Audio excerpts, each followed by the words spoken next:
Hi friends, welcome back. तो अभी हम देखने वाले हैं प्रेस ब्रीफिंग ऑन ऑपरेशन सिंदूर। ये सबसे लेटेस्ट जो अभी हुई है वो प्रेस कॉन्फ्रेंस में ख्याल से मुश्किल से 1 या 2 घंटे पहले हुई है। तो चलो वीडियो शुरू करते हैं। वीडियो शुरू करने से पहले अगर आप चैनल पर नए हो और आपने अभी तक सब्सक्राइब नहीं किया तो जल्दी से पहले सब्सक्राइब के बटन और बेल आइकन को क्लिक कर लो ताकि आपको हमारे सारे न्यू वीडियोज़ के नोटिफिकेशन मिल जाएं जैसे हम अपलोड करें। अगर आपको वीडियो पसंद आता है प्लीज़ लाइक एंड शेयर। चलिए शुरू करते हैं।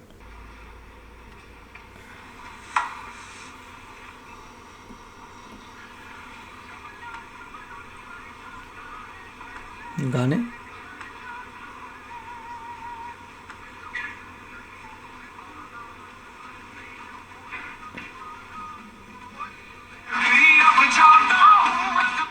ऊपर वो कुछ दिखा रहे हैं ये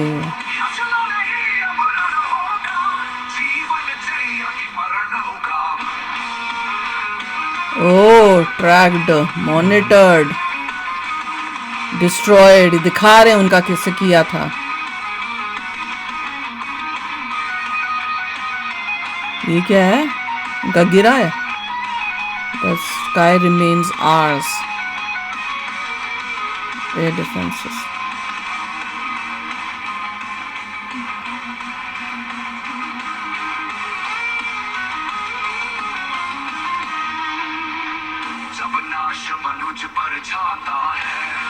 पाकिस्तान के मिराज थे। ओ मिराज, पाकिस्तान मिराज है शायद। एयरप्लेन की बात नहीं कर रहे हैं, मिराज की बात कर रहे हैं। उनका Brahma Guardians of the skies.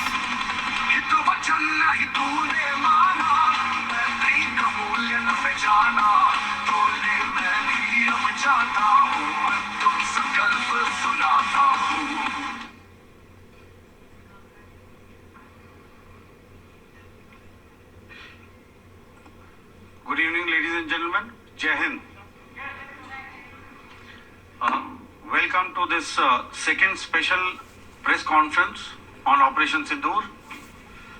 Like yesterday, we'll have the opening statements by the 3 senior officers who are here with me. You all know them well now. However, for those who were not here yesterday, let me introduce you to them. In the middle, we have Air Marshal A.K. Bharti, Director General Air Operations, who will provide insights on the air domain. To his right is Lieutenant General Rajiv Ghai. इस वाले में Director General basically air force का main part play हुआ He will है। cover the land इस वाली aspects. आप कह सकते हो And to my war immediate right is air force Vice का, Admiral एयरफोर्स ने A.N. मेन Pramod, किया। the Director General Naval Operations. क्योंकि अब वैसे ही वॉरफेयर होगा। अब Following air these briefings, most their briefings, we will be having a few question and answers. May I now request the DG Air Operations to commence the proceedings. देखा सबसे पहले इसलिए वही बोले कि मेन इन्होंने ही किया है ना। अब Air Force आगे ने। से एयरफोर्स ही होगा। Good afternoon, ladies and gentlemen. पहले आर्मी होती थी। अब एयरफोर्स हो गया। Yesterday, we had a detailed brief on the successful joint operations that were carried out to destroy the terror infrastructure in Pakistan-occupied Jammu and Kashmir, as well as in Pakistan itself.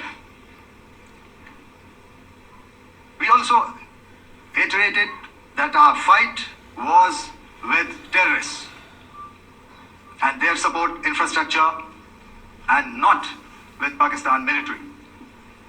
However, it is a pity that the Pakistan military chose to intervene and bat for the terrorists, which compelled us to respond in kind. दोस्तों, हमारी लड़ाई आतंकवाद और आतंकवादियों के खिलाफ थी। इसलिए 7 मई को हमने केवल आतंकवादी ठिकानों पर ही हमला किया था। पर अफसोस इस बात का है कि पाकिस्तानी सेना ने आतंकवादियों का साथ देना उचित समझा और इस लड़ाई को अपनी लड़ाई बना ली। इस परिस्थिति में हमारी जवाबी कार्यवाही अत्यंत आवश्यक थी और इसमें उनका जो भी नुकसान हुआ वे खुद इसके लिए जिम्मेदार हैं। वो मान ही नहीं रहे। हमारी तरफ से हमको कुछ हुआ वो। हाँ तो वो लोग अनपढ़ लोग हैं। देश के लिए दीवार की तरह खड़ी थी और इसको भेदना दुश्मन के लिए नामुमकिन था। This brings me to the point Indian forces managed to minimize the damage to both civilian and military infra in the country, in spite of the unrelenting efforts by तो the पूरी Pakistani कोशिश forces. की थी वो तो civilians cities And the majority populace within the country have had a lot to say about the layered and integrated air defense systems put in place by the Indian Armed Forces, which includes the assets of the Indian Army, the Indian Navy, in addition to the primary air defense assets of the Indian Air Force. As you all are well aware, this robust AD system comprises of a large variety of multi-layered AD sensors and weapon systems, from point defense weapons like the low-level air defense guns, shoulder-fired manpads, and short-range surface-to-air missiles or SAMs, to area defense weapons like the air defense fighters and longer-range surface-to-air missiles within our inventory. Additionally, the numerous waves of drones and unmanned combat aerial vehicles employed by Pakistan were also thwarted by the indigenously developed soft and hard kill counter US systems and the well-trained Indian air defense personnel. वो तो है All this was brought together as an efficient and effective Defense बहुत AD powerful था। environment by the integrated air command and control system इनको award or देना the चाहिए। ISCCS of the इतना Indian Air Force, जबरदस्त defence air defence it's which amazing accords us the net-centric operational capability which is vital Yes. to modern days war fighting. Correct modern day का सब While much has been said and written about the newer systems, I would like to place on record the performance and efficacy demonstrated by even the older battle-proven AD systems like the Pechora, the Osa AK and the LLAD guns in countering the Pakistani threat vectors in the current operations. They were all modern generations, but these battle-proven systems stood the test of time and took them on head-on. वाह Another पुराने highlight भी करना has been the चाहिए था stellar performance of the indigenous air defense weapon system like the Akash system. Here, ladies and gentlemen, I would like to mention that putting together and operationalization of this potent AD environment has been possible over the last decade due to unwavering budgetary and policy support provided by the government of India in acquiring state-of-the-art equipment and weapon systems. Modi ji ने अच्छा decision लिया हुआ था बच गए इसीलिए Some of the results achieved in countering the enemy threat vectors over the last week are now being shown on the screen. Shown on the screen is the probable enemy PL-15 missile, which is of Chinese origin. This missile has missed its target, and you can see the pieces now which are available with us. Another weapon system or weapon which was found was the long-range rocket, the pieces of which you can now see on the screen. ये We have talked about the loiter munitions and the unmanned aerial systems, and here are some of the glimpses of those systems which we have brought down. To your right, with the right undercarriage or the wheel, you can see is the Yeeha system, which is of Chinese origin with Pakistan. You can see some quadcopters and you can see one odd Sonka drone hanging by the wire. All these have been brought down by our trained crew and air defense systems. As far as our offensive actions are concerned, yesterday I had already shared some details about the targets engaged by the Indian Air Force. The composite picture of the Indian Air Force targeting so far is now shown on the screen. As you can see, we have targeted the length and breadth of the adversary.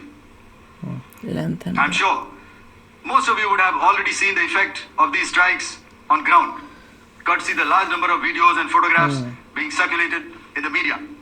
A few representative examples from the open source are now being shown to you on the screen. In fact, two of them. This is the strike on the Noor Khan Air Base. And you can see the effect. I'm sure most of you have seen the video. I have also picked it up from your sources only. कुछ कह रहा मैंने वही source से And पकड़ा this is the aftermath of our strike at Raimiar Khan Air Base. You can see the massive crater that it has left on its runway. वाह And you can runway see the pinpoint accuracy of our weapons. Crater बना दिया वहाँ गड्ढा। Runway उनका फूक गया। So with that, giving you an overview of how our air defense systems वो कहेंगे वो आसमानी have बिजली गिरी thwarted the थी। enemy drones, their fighter aircraft, their missiles, and resulted in minimal losses on our side. ये इन्होंने तो दिखा दी है, और इसमें उन्होंने प्रूफ भी दे दिया कि मोस्टली चाइना का माल था, उनके मिसाइल्स थे, और वो सब मतलब दे मिस द टारगेट, मतलब वो लगे भी नहीं ठीक जगह, और कई जो हैं उनको वहां से पहले ही खत्म कर दिया गया है। तो मतलब दे वर नॉट इफेक्टिव। और मेन ये है कि भाई जो सबसे मतलब प्राउड फील होने वाली बात है वो है हमारा डिफेंस सिस्टम इतना तगड़ा था कि पाकिस्तान ने कोई कसर नहीं छोड़ी थी। उन्होंने 400 के नंबर में ड्रोन्स भेजे, और वो भी हमारी सिटीज के अंदर। दिल्ली के लिए मिसाइल भेजा, उन्होंने सारी कोशिश की थी। उनको ये नहीं था कि भैया अगर कोई एक ड्रोन लग गया ना रोक पाई इंडिया तो क्या होगा, देख लो। उनको कोई नहीं था ये कि भैया हम इनोसेंट सिविलियंस की तरफ कर रहे हैं या हम दिल्ली इंडिया की कैपिटल की तरफ कर रहे हैं। उनको कोई डर नहीं था, कोई हिचक नहीं थी। वो पूरे उससे थे कि हमने तबाह करना है इंडिया को, उस इंटेंशन पर। हमारा एयर डिफेंस सिस्टम इतना स्ट्रांग था कि उनकी एक भी जो ड्रोन है वो तबाही मचा ही नहीं पाया। हमने वहीं पे उनको सारों को खत्म कर दिया। और जो हम लोग थे, हम लोग तो उनके पाकिस्तान के अंदर तक गए, वहां पे स्ट्राइक की, तबाही मचाई, और बिना कोई नुकसान के सारे लोग वापस भी आ गए। ये कमाल है अंदर जाके। वो तो खुद अंदर तो घुसने की दूर है, ड्रोन्स भेजे उनको भी हमने नाकामयाब कर दिया। पर इससे यही पता चलता है कि ये पाकिस्तान बाज नहीं आया, ये सब होने के बाद भी बाज नहीं आएगा। नहीं, देखिए पाकिस्तान की जनता थोड़ी आप कह सकते हैं कि स्मार्ट नहीं है, या तो कभी भी नहीं होगी, अनपढ़ है। उसको जो भी वो बताते हैं वहाँ पे ओके कर देती है, हाँ जी बहुत बढ़िया। सब अपनी कंट्री का ही सुनेंगे, क्योंकि रियलिटी ये है, क्योंकि यहाँ तो हमें प्रूफ दिखाया जा रहा है। हाँ, वो तो प्रूफ नहीं देगा, उनके पास है ही तो नहीं। उन्होंने कोई प्रूफ नहीं दिखाया उनको। मेरे को तो नहीं लगता दिखाया होगा। प्रूफ है ही नहीं, हैं, या झूठा कुछ दिखा रहे होंगे। यहाँ प्रूफ दिखा रहे हैं, उससे पता लगता है कि इंडिया की ज़बरदस्त विक्ट्री थी, बहुत अच्छा था। मॉडर्न वॉरफेयर में बाय एयर ही सब कुछ होगा, लास्ट में जाएगी आर्मी, पहले एयर का ही है। तो एयरफोर्स पे ज़्यादा बजट जाएगा, ज़्यादा फंडिंग जाएगी, क्योंकि सब कुछ जो है आजकल के ज़माने में इस वाली में सारा बाय एयर ही होता है। एयरफोर्स नहीं किया है सारा, मोस्टली जो भी हमने किया है वो एयरफोर्स ने किया है, और कमाल किया है। और इससे ये पता चला कि जो मोदी जी ने जल्दी जल्दी जो चीज़ें ली हैं एयर डिफेंस को स्ट्रॉन्ग करने के लिए, बजट जो बढ़ाया है, उसकी वजह से आज पाकिस्तान नाकामयाब हुआ कि कोई भी ब्रेक करके नहीं आ सका। और इससे ये भी पता चलता है कि अब हमें अपनी मिलिट्री के लिए और जो है बजट बढ़ाना पड़ेगा। सबसे ज्यादा बजट उसी का होना चाहिए। तो चलो यार, आप भी शेयर करना अपने थॉट्स। चलते हैं, मिलेंगे नेक्स्ट वीडियो में बहुत ही जल्द। Till then take care and bye bye. तो अगर आप मेरे इस चैनल पे नए हो तो जल्दी से सब्सक्राइब के बटन को हिट करो और बेल आइकन को क्लिक करो, ताकि आपको मेरा जब नया वीडियो मैं लगाऊं आपको उसके बारे में जल्दी से पता चल जाए।